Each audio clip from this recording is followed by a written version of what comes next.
வெளியில் வராத விலாசமாக மக்களோடு வாழ்ந்து வரலாகி போனவர்களில் தளபதி ஜெயமும் ஒருவராக வரலாற்றில் பதிவு செய்யப்பட்ட ஒரு அற்புத மனிதன். கதாநாயக தகுதியையோ கவர்ச்சியான மேடை பேச்சு வல்லுநர்களையோ புலிகளின் பாசறைகள் வளர்த்ததில்லை. தலைவனின் வேதம் போல சொல்லுக்கு முன் செயல், இதுவே விடுதலை புலிகள் வரலாற்றின் வெற்றி. திறமைகள் மட்டுமே அந்தந்த தகுதிகளை பெற்றுக்கொள்ளும் வகையில் பாசறைகளில் இருந்து வளர்ந்து வெளிவந்த வரலாறுகளே ஜெயம் போன்ற தளபதிகளுக்கான விலாசங்களும் தகுதிகளும். வன்னி கிராமங்களில் ஒன்றான பாவட்குளம் மண்தான் சுகேந்திரன் என்ற ஜெயமே பெற்ற தாய்மடி. பாவட்குளம் மகாவித்தியாலயத்தில் ஆரம்ப கல்வியையும் பின்னர் தொடர்ந்து வவுனியா மகாவித்தியாலயத்திலும் கல்வியை கற்றுக்கொண்டிருந்தார். சிங்களம் திட்டமிட்டு தொடர்ந்த தமிழின அழிப்பானது வன்னி கிராமங்களையும் அச்சுறுத்தி கொண்டே இருந்தது. சிங்கள எல்லை கிராமங்களில் இருந்து வருகிற சிங்களத்தினால் பாவட்குளம் போன்ற கிராமங்களில் வாழ்வுரிமையும் அச்சுறுத்தப்பட்டு கொண்டே இருந்தது. விவசாயத்தையே பலமாக கொண்ட இந்த கிராமங்களில் விவசாயிகளின் கால்நடைகளை திருடுவது முதல் இங்கு வாழ்ந்த தமிழர்களின் உயிர்களுக்கும் உத்தரவாதம் இல்லாத காலம் அது. ஒவ்வொரு தமிழரையும் போராடு என்ற விதியையும் எழுதிய காலமும் அதுவே. காலம் சுகேந்திரனை புலியாக்கியது. இந்தியாவில் 3வது பயிற்சி பாசறை போராளியாக புடம்போட்டு வளர்த்து தாயகம் அனுப்பியது. அச்சுறுத்தி கொண்டிருந்தவர்களுக்கு அச்சுறுத்தலாக ஜெயம் ஆயுதம் தாங்கிய வீரனாய் தோழர்களுடன் நிலத்தில் வந்திறங்கிய போது அந்த பாதங்கள் பதிந்த இடங்களெங்கும் தலை நிமிர்ந்தது. வன்னியின் வீர வரலாற்று கதைகளாக வீழ்ந்த வீரத்தின் நிமிர்வாக ஜெயத்தின் பணி வன்னி நிலத்திலும் வன்னி காடுகளிலும் ஆரம்பித்திருந்தது. இந்தியாவில் இருந்து பயிற்சி முடித்து தாயகம் திரும்பிய ஜெயம் புதிய போராளிகளை உருவாக்கும் பொறுப்பில் பணியை ஆரம்பித்திருந்தார். துணுக்காய் தென்னியங்குளம் பயிற்சி முகாமின் பயிற்சி ஆசிரியராகினார். இங்கிருந்தே வன்னிக்கான பணிகளுக்கான அணிகள் பிரித்து அனுப்பப்பட்டது. இங்கிருந்தே ஜெயம் வவுனியா மாவட்ட பணிக்காக போராளிகளோடு அனுப்பப்பட்டிருந்தார். ஆரம்பகால சண்டைகளான கொக்குலாய் தாக்குதல் அணியில் ஒரு அணியோடு களம் சென்றது மட்டுமன்றி பூநகரின் 4ஆம் கட்டை சண்டை, ஒட்டி சுட்டான் போலீஸ் நிலையம் மீதான தாக்குதல் என பல சண்டைகளிலும் பங்கேற்றிருந்தார். ஆரம்ப காலம் மிகவும் சிரமங்களை சந்தித்த கடுமையான சண்டை அனுபவங்கள் பின்னர் பெரும் தளபதியாய் நிமிரும் வரையான ஜெயத்தின் ஆற்றலின் அடையாளங்களும் சாதனைகளும் கால நதியோடு தானும் கைகோர்த்து கொண்டே நடந்தது. 1987 யாழ் மாவட்டம் மிகுந்த சிக்கலை எதிர்நோக்கி இருந்த காலம் அது. லிபரேஷன் ஆபரேஷன் நடவடிக்கையின் மூலம் வடமராட்சியின் பெரும் நிலப்பரப்பு இலங்கை அரச படைகள் வசமானது. யாழ் மண்ணின் இதர பகுதிகளும் சிங்களத்தின் கைகளில் போய்விடும் என்ற நிலைமையை தோற்றுவித்து மக்களின் மனங்களில் யுத்தத்தின் பாதிப்பு உளரீதியாகவும் தாக்கத்தை ஏற்படுத்தி இருந்தது. இந்த காலம் யாழ்மண் உணவு தொடக்கம் மருந்துகள் அடிப்படை தேவைகளுக்கெல்லாம் மிகவும் அவதிப்பட்ட காலம். அயல் நாடான இந்தியா தனது பிராந்திய நலனில் எப்போதுமே அடுத்த நாடுகளையோ அல்லது அயல் நாடுகளையோ அண்ட விடாதது. இக்காலத்தில் இந்தியா திடீரென யாழ் மாவட்டத்தின் பல பகுதிகளில் வானிலிருந்து உணவுப் பொட்டலங்களை வீசி பெரும் பரபரப்பை ஏற்படுத்தி இருந்தது. காப்பதற்கு இந்தியா கட்டாயம் வரும் என்று நம்பிய தமிழர்களின் நம்பிக்கைக்கு உற்சாகத்தை வழங்கியது போல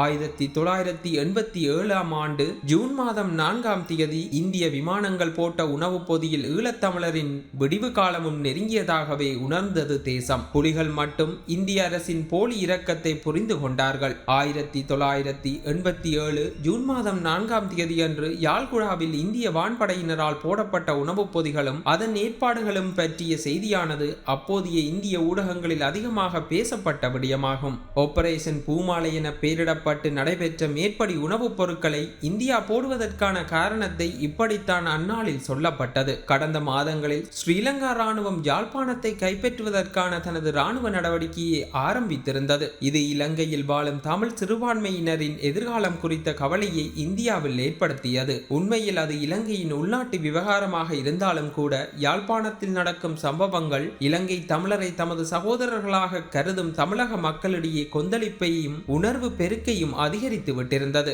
சட்டங்களும் நீதிகளும் எதுவாக இருப்பினும் அந்த நேரத்தில் வெறுமனமே பார்த்து கொண்டிருப்பதில்லை என்ற முடிவை இந்திய அரசு எடுத்தது. இப்படித்தான் அன்றைய ஊடகங்கள் செய்தியை வெளியிட்டிருந்தது. இந்தியா எங்களை காக்கும் எங்களின் நேச சக்தி என்று நம்பியது தமிழினம். புலிகளின் வீரமும் இக்கட்டு நிறைந்த காலங்களை எல்லாம் தங்கள் மனபலத்தால் வென்ற தைரியமும் அந்த இக்கட்டு மிகுந்த காலத்தை கேப்டன் மில்லர் என்ற மாவீரனின் தியாகத்தால் மீட்டு தந்தது. 1987 ஆண்டு ஜூலை மாதம் 5ஆம் தேதி அன்று வடமராட்சி நெல்லியடி மகாவித்தியாலயத்தில் அமைந்திருந்த ராணுவ முகாம் மீது உயிராயுதமாக மில்லர் வெடிமருந்து நிரப்பிய வாகனத்தில் உற்றென்று வெடித்து பெரும் அழிவை இராணுவ படைகளுக்கும் அரசுக்கும் ஏற்படுத்திய பேரழிவில் சிங்களத்தின் மனபலமும் உடைந்து போனது. அப்போதைய ஜனாதிபதியான ஜி.ஆர். ஜெயவர்தனாவின் கனவை உடைத்தது. கரும்புலியின் வரலாற்றை எழுதிய முதல் கரும்புலி வீரன் கேப்டன் மில்லரின் அந்த தாக்குதலோடு அதுவரை திமிரோடு ஆக்கிரமிப்பில் ஈடுபட்ட இராணுவ வல்லமையின் ஆணவமும் அடங்கி போனது. புலிகளின் வரலாற்றில் குறைந்த இழப்பின் மூலம் எதிரி மீதான பெரும் அழிவை கொடுக்கும் உயிர் ஆயுதங்களின் திறனை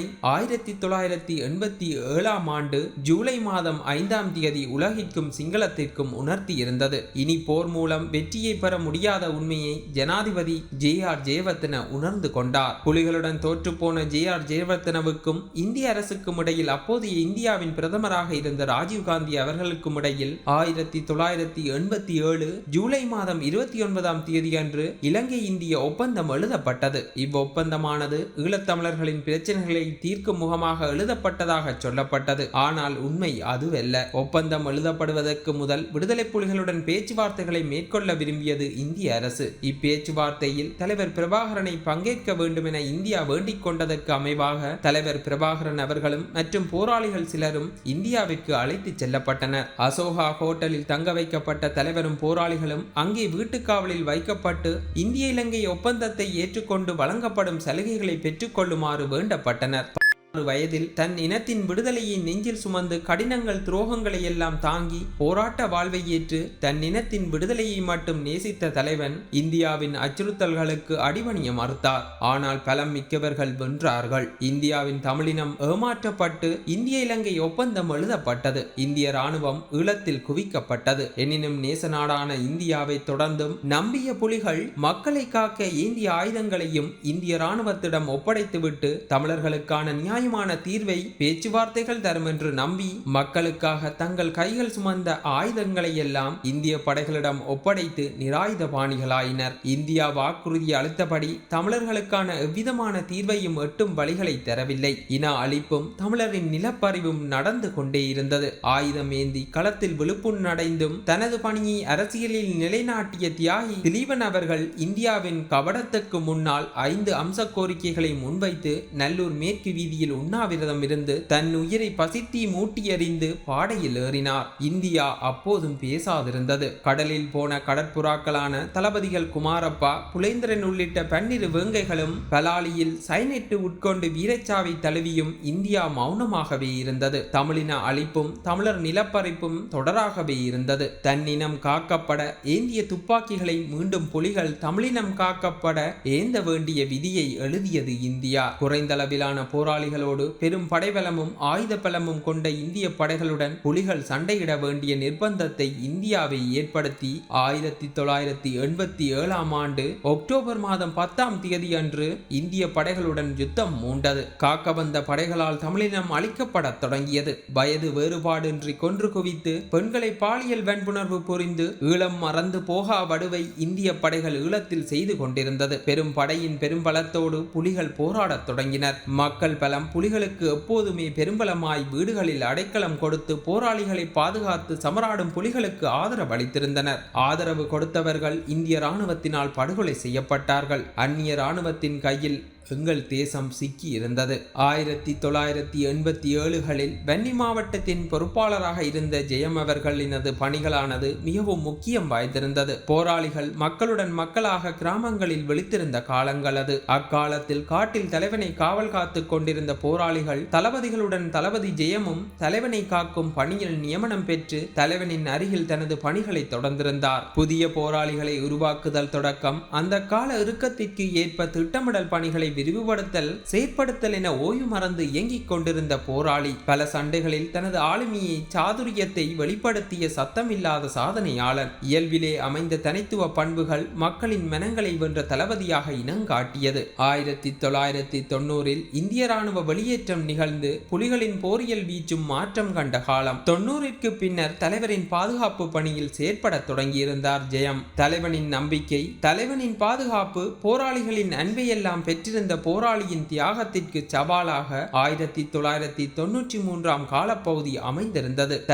தலைவனின் பாதுகாப்பை, தமிழரின் விடிவையுமே சிந்தித்துக் கொண்டிருந்த ஜெயம் அக்காலத்தில் நிகழ்ந்த அத்தனை துயர்களையும் தாங்கிக் கொண்டிருந்தார். தனது கொள்கையில் என்றுமே தலைவனுக்குரிய போராளியாகவே வாழ்ந்திருந்தார். அக்காலத்தில் நிகழ்ந்த கசப்பான அனுபவங்கள் யாவையும் உறுதியோடு கடந்தார். தளபதியாக என்றும் கோலோச்ச விரும்பாத தளபதி, ஒரு வீர வேங்கையாக இறுதி வரை வாழ்ந்து வன்னியில் அமைந்த துயிலிடம் ஒன்றில் தன்னை விதையாக்கவே விரும்பிய சுயநலம் மறந்த மக்கள் மனங்களை வென்ற மாவீரன். என்னதான் நடக்கட்டுமே, இருட்டினில் நீதி மறையட்டுமே, தன்னாலே வெளிவரும் கலங்காதே, ஒரு தலைவன் இருக்கிறான் கலங்காதே என்ற பாடலை சக தோழர்களுக்கு எழுதி காட்டி தைரியம் கொடுத்து நடந்து முடிந்த எல்லா துயரையும் தலைவனை நினைத்தபடியே வென்றிருந்தார். அரிச்சந்திரன் கதையை மட்டுமே அறிந்த போராளிகள் முன்னே அரிச்சந்திரனை வாழ்ந்து காட்டிய அதிசயம் ஜெயம் அவர்கள். உண்மைகள் ஒருபோதும் உறங்காது என்ற உண்மையை தளபதி ஜெயத்தின் காலம் மீண்டும் ஒருமுறை உணர்த்தியிருந்தது. அமைதியோடு ஏற்பட்ட கசப்புகளை, கவலைகளை எல்லாம் தகர்த்தெறிந்து மெல்லென பாய்ந்தோடிய ஜெயம் என்ற நதியின் கால்கள் உண்மையை வெளியில் கொண்டு வந்து தன் இலக்கில் உறுதியோடு பயணித்தது. 1997 வன்னியை இரு துண்டமாக பிரித்து உட்புக முயன்று கொண்டிருந்த சிங்கள படைகளின் தாக்குதல்கள் தொடர்ந்து கொண்டிருந்தது. யாழ்ப்பாணத்தை தனது முழுமையான கட்டுப்பாட்டில் வைத்திருந்த சிங்களத்திற்கு யாழ்ப்பாணத்திற்கான சகல விநியோகமும் கடல் மார்க்கமாகவே நடந்து கொண்டிருந்தது. அதுவும் விடுதலை புலிகளின் தாக்குதல்களினால் பெரும் சிக்கலை எதிர்நோக்கி இருந்தது. சிங்களத்தின் கட்டுப்பாட்டுக்குள் இருந்த வவுனியா நகருக்கும் யாழ்ப்பாணத்திற்குமான வழியான ஏனையின் நெடுஞ்சாலையானது புலிகளின் கட்டுப்பாட்டில் இருந்தது. யாழ்ப்பாணத்துக்கான விநியோகத்தினை ஏனையினூடாக நடைமுறைப்படுத்துவதற்கு ஏனையின் நெடுஞ்சாலையை கைப்பற்றினால் மட்டுமே சிங்களத்தால் இலகுவான வளங்களை யாழ்ப்பகுதிக்கு செய்ய முடியும். ஏனையின் பாதையை கைப்பற்றுவதற்கு முதல் வவுனியாவில் இருந்து மன்னார் செல்லும் பாதையை பிடிப்பதற்கான முயற்சியில் எடிபல என்ற இராணுவ நடவடிக்கையை மேற்கொண்டது சிங்கள இராணுவம். அந்த நடவடிக்கையின் மூலம் தமிழர்களின் வீடுகள், சொத்துக்கள் பெரும் அழிவை எதிர்கொண்டு இப்பகுதிகளைச் சேர்ந்த மக்கள் தங்கள் நிலத்தை விட்டு இடம்பெயர்ந்தார்கள். அடுத்த கட்டமாக 1997 மே மாதம் 13 அன்று ஜேசிக்குரு பெயரிடப்பட்டு சிங்களம் ஏனையின் பாதையை கைப்பற்றும் நோக்கில் 20,000 படைகளை கொண்டு சமரை தொடங்கியது. இந்த நடவடிக்கையானது ஒரே நாளில் இருமுனைகளின் ஊடாக சிங்களம் படைநகர்வை ஆரம்பித்திருந்தது. தாண்டிக்குளத்திலிருந்து ஓமந்தை நோக்கிய ஒரு நகர்வும், மணலாற்றில் இருந்து நெடுங்கணி நோக்கிய மறுநகர்வாகவும் சிங்கள படைகள் நகர்வை மேற்கொண்டனர். இந்நடவடிக்கைகள் மூலம் ஓமந்தியை கைப்பற்றி அதன் ஊடாக ஏனையின் பாதையின் ஊடாக முன்னேறும் படைகளும், நெடுங்கணியில் இருந்து முன்னேறி வரும் படைகள் புளியங்குளம் வரையும் கைப்பற்றி இரு நகர்வும் புளியங்குளத்தில் சந்தித்து கிளிநொச்சியை கைப்பற்ற ஏனையின் பாதை வழியே முன்னேறும் திட்டங்களுடன் தொடங்கப்பட்டது. அரசின் உச்ச பலமும் இந்த நடவடிக்கைக்கு பயன்படுத்தப்பட்டது. வான், தரை உள்ளிட்ட சகல ஆதரவோடும் நகரத் தொடங்கியது சிங்கள அரசு. புளியங்குளம், கனகராயன்குளம், ஒலுமடு, கரிப்பட்ட முறிப்பு ஆகிய பகுதிகளில் நடைபெற்ற சமர்கள் குறிப்பிட்டு சொல்லும் வகையில் நிகழ்ந்த பெரும் சமர்களாகும். நீண்டகாலம் நீடித்த இச்சமரில் எதிரியால் மாங்குளம் வரையுமே நகர முடிந்தது. புலிகளின் போராட்ட வரலாற்றில் ஜேசிக்குரு சமரானது புதிய வடிவத்தில் நடைபெற்ற சமராக வரலாற்றில் பதிவாகியது. இப்பெரும் சமரில் களமுனை தளபதிகளான கேர்னல் தீபன், கேர்னல் ஜெயம் அவர்களின் படையணிகளின் பங்கானது அந்த சமரின் வெற்றியில் கணிசமான பங்கை வழங்கியது. படையினருக்கு பக்கபலமாக தாக்கல் நடத்தி கொண்டிருந்த ஸ்ரீலங்கா வான்படையைச் சேர்ந்த பெல் ரக இளங்கு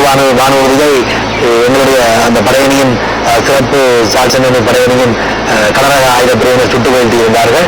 அப்போது அந்த படை நடவடிக்கை நின்று போய்விட்டது.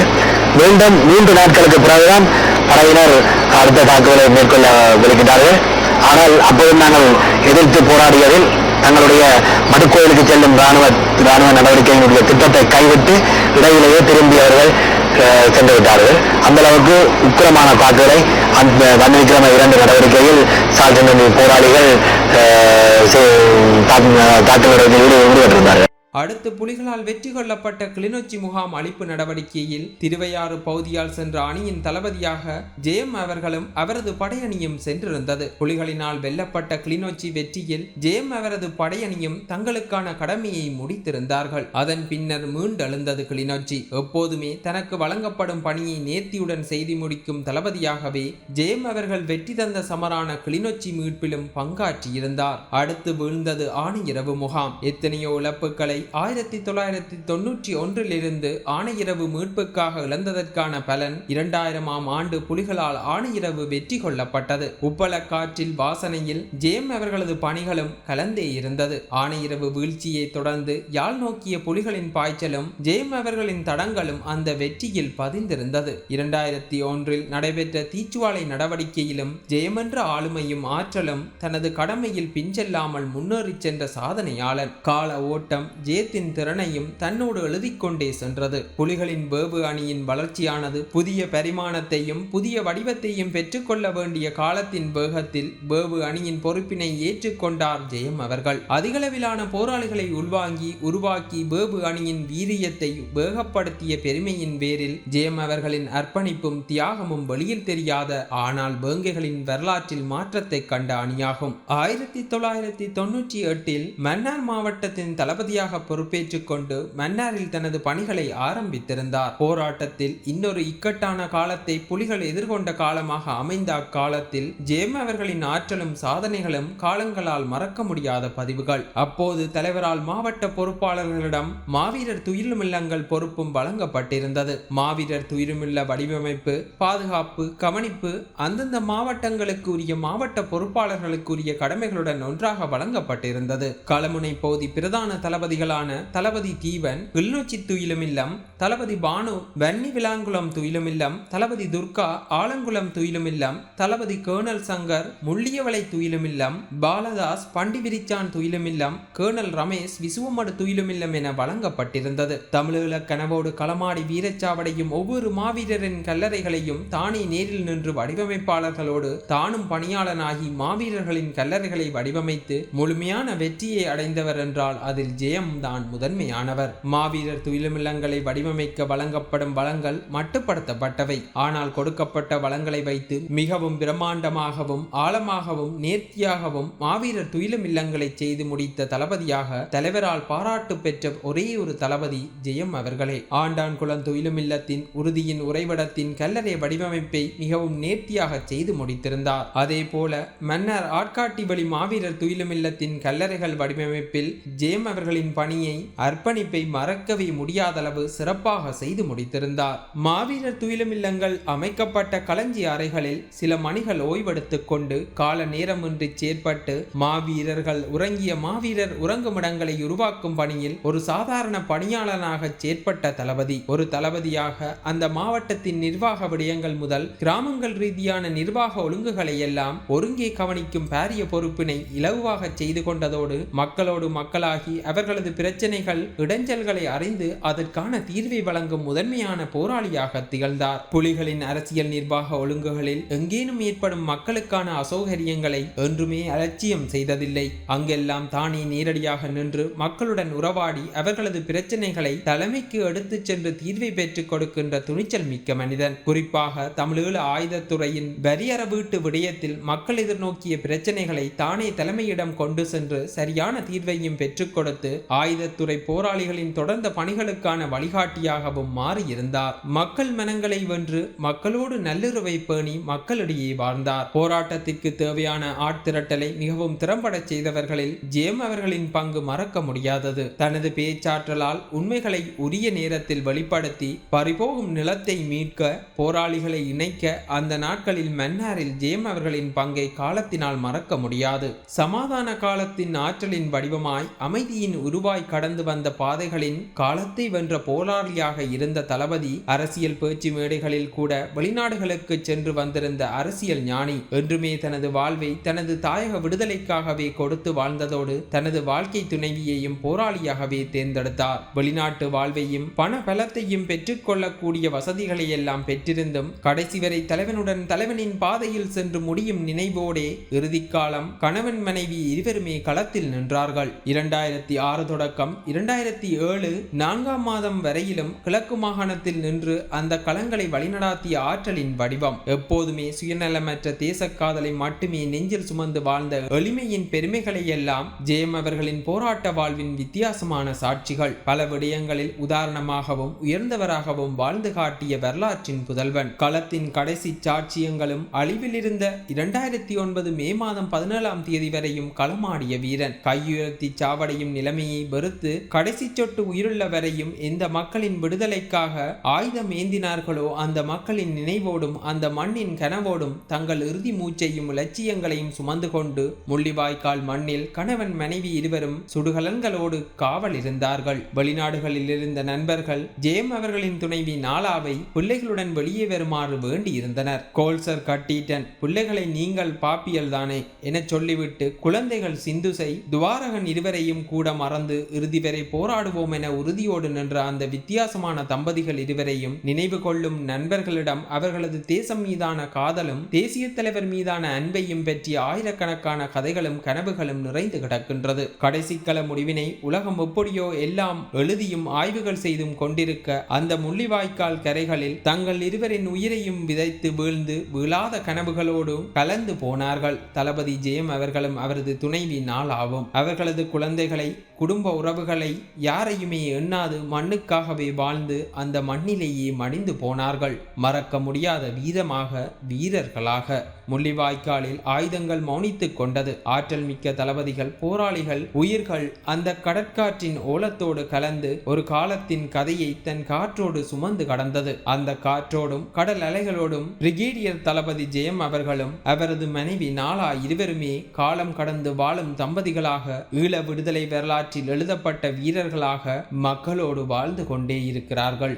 நடந்த இறுதிக்கட்ட போரின் போது இவர் கொல்லப்பட்டதாக சில தகவல்கள் வெளியானது. இருப்பினும் இவரை இலங்கை ராணுவம் சிறைப்பிடித்து வைத்திருப்பதாகவும் சில ஊர்ஜிதமற்ற செய்திகள் அப்போது வெளியாகி இருந்தது. ஆனால் கிடைக்கப்பெற்ற புகைப்படங்கள் அடிப்படையில் கர்னல் ஜெயம் அவர்கள் இறுதி வரை போராடி ராணுவத்தினருக்கு பாரிய இழப்பை ஏற்படுத்திய பின்னர் அவர்கள் கிட்ட நெருங்கிய வேளை தன்னைத்தானே சுட்டுக் கொண்டுள்ளார் எனவும் அறியப்பட்டுள்ளது. கர்னல் ஜெயம் அவர்கள் தன்னைத்தானே சுட முன்னர் சைனட் வில்லையையும் கடித்துள்ளார். முன்னேறி வரும் இராணுவத்திடம் எச்சந்தர்ப்பத்திலும் தான் உயிருடன் பிடிபடக்கூடாது என்பதில் அவர் இறுதி வரை உறுதியாக இருந்திருக்கிறார். விடுதலை புலிகளின் பல ஆழ ஊடுருவும் தாக்குதல்களை வெற்றிகரமாக நடாத்தி மற்றும் அம்பாறை பகுதியில் பல தாக்குதல்களை நடாத்தியவர் கர்னல் ஜெயம் ஆகிறார். கர்னல் ஜெயம் எனும் பெயரை கேட்டாலே இலங்கை இராணுவம் கிளி கொள்ளும் அளவுக்கு அவர் தாக்குதல் யுக்திகள் இருந்திருக்கின்றது. தேசிய தலைவரின் நம்பிக்கைக்குரிய போராளியாக அவர் என்றும் இருந்தார் என்பதும் குறிப்பிடத்தக்கது. குறிப்பாக குடும்பிமலை பிரதேசத்தை இராணுவம் கைப்பற்றிய வேளை அங்கே நிலை கொண்டு இராணுவத்துடன் பாரிய போரை தொடுத்தவர் கர்னல் ஜெயம் அவர்கள். இறுதியாக அப்பகுதி இராணுவத்திடம் வீழ்ந்தது. அவ்வேளை அவரிடம் ஆயுதங்கள் தீர்ந்து விட்ட போது